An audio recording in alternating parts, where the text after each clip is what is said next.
থেকে আবারও হাজির হয়ে গেছি আমি সুমন। আজকের ভিডিওতে আমি আপনাদের সঙ্গে শেয়ার করব আপনারা যারা পাসপোর্টের জন্য আবেদন করেছেন সেই পাসপোর্টটি কোন অবস্থায় আছে, কোথায় আছে এবং পাসপোর্টটি আপনাদের হাতে পৌঁছাতে কতদিন সময় লাগবে অথবা পাসপোর্টের ভেরিফিকেশন হতে কতদিন সময় লাগে, এই সব কিছুই আজকের ভিডিওতে আপনারা দেখতে পারবেন।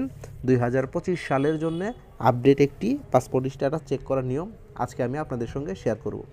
তো চলুন কথা না বাড়িয়ে সরাসরি চলে যাই আমরা মূল ভিডিওতে। তবে মূল ভিডিওতে যাওয়ার আগে আপনাদের কাছে একটি রিকোয়েস্ট থাকবে, ভিডিওটি যদি ভালো লাগে তাহলে অবশ্যই লাইক করবেন, কোনো মতামত থাকলে কমেন্টে জানাবেন এবং আপনি যদি আমার চ্যানেল নতুন হয়ে থাকেন তাহলে অবশ্যই চ্যানেলটি সাবস্ক্রাইব করে পাশে থাকা বেল আইকনটি বাজিয়ে দেবেন যেন পরবর্তীতে এরকম ইম্পর্টেন্ট ভিডিও আপলোড করার সাথে সাথে আপনি নোটিফিকেশন পেয়ে যান। আর অলরেডি যদি সাবস্ক্রাইব করে থাকেন তাহলে অসংখ্য ধন্যবাদ। আমরা প্রথমে চলে যাব আমাদের ব্রাউজারে গিয়ে আমরা লিখব হচ্ছে পাসপোর্ট ট্র্যাকিং বিডি। এটি লেখার পরে আমরা এন্টার প্রেস করব। দেখেন এটি লিখে এন্টার প্রেস করার পরে এরকম একটি ইন্টারফেস চলে আসছে। এখানে আসার পরে অনেকগুলো ওয়েবসাইট আমরা দেখতে পাচ্ছি। এখান থেকে আমরা প্রথমে যে ওয়েবসাইটটি আছে ই পাসপোর্ট চেক অ্যাপ্লিকেশন স্ট্যাটাস, এটার উপরে আমরা টাচ করব। এখানে টাচ করলে আবার একটি নতুন ইন্টারফেস ওপেন হবে।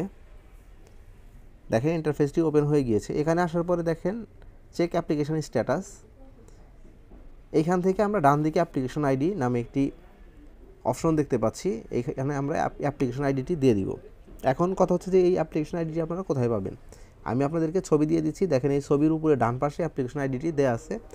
এখান থেকে আপনারা এই আইডিটি নিয়ে এই বক্সে বসিয়ে দিবেন। তো চলুন আমরা অ্যাপ্লিকেশন আইডিটি বসিয়ে দেই।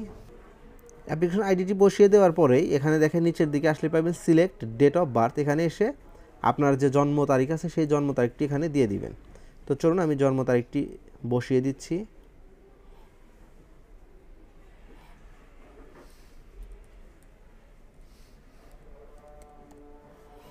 জন্ম তারিখটি বসিয়ে দেওয়ার পরে নিচের দিকে খেয়াল করেন যে একটি বক্স আছে, এই বক্সে লেখা আছে আই অ্যাম হিউম্যান। এখানে একটি টাচ করবেন এবং টিক চিহ্ন উঠে যাবে। তখন আপনারা নিচের দিকে আসবেন এবং এখানে চেক লেখাতে টাচ করবেন।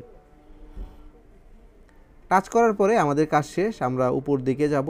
এই যে দেখেন check application status pending in print queue. এর মানে কি, আপনার পাসপোর্ট এখন কোন অবস্থায় আছে, অর্থাৎ আপনার পাসপোর্টের স্ট্যাটাসটি কোন অবস্থায় দেখাচ্ছে। আপনার পাসপোর্টটি এখন প্রিন্ট হওয়ার জন্য সারিবদ্ধভাবে আছে, একের পর এক প্রিন্ট হবে, সিরিয়ালি আপনারটাও প্রিন্ট হবে। আপনারটা যখন প্রিন্ট হয়ে যাবে তখন ঢাকা থেকে আপনার এই পাসপোর্টটি চলে যাবে আপনার আঞ্চলিক যে পাসপোর্ট অফিস আছে সেখানে যাওয়ার পরে ভেরিফিকেশন হবে। এরপরে আপনি আপনার পাসপোর্টটি হাতে পাবেন। আশা করছি এই ভিডিওটি আপনাদের উপকার আসবে। আর ভিডিওটি যদি উপকার আসে তাহলে অবশ্যই লাইক করতে ভুলবেন না এবং যদি কোনো মতামত থাকে তাহলে অবশ্যই কমেন্ট করবেন এবং শেয়ার করতে একেবারেই ভুলে যাবেন না, কারণ আপনার একটি শেয়ারের মাধ্যমে অন্যান্য ভাইদেরও উপকার হতে পারে। যারা নতুন পাসপোর্ট করতে যাচ্ছেন তারা অনেক উপকৃত হবেন। ভালো থাকবেন, সুস্থ থাকবেন। আবারও দেখা হবে কোনো একটি নতুন ভিডিওতে। সে পর্যন্ত আল্লাহ হাফেজ।